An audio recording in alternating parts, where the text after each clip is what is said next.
here I have OPPO Pad 2, and today I'm going to show you how to take screenshot on this device.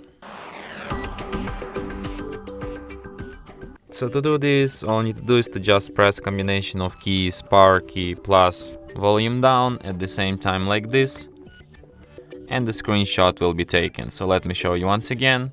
Power key, volume down, and we got it. So one last time, volume down, power key, and let's get it, okay?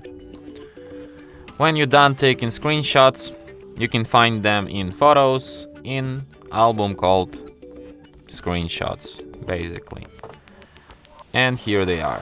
From here you can share, favorite, edit, delete your screenshots, and perform other actions from this list. And that's it.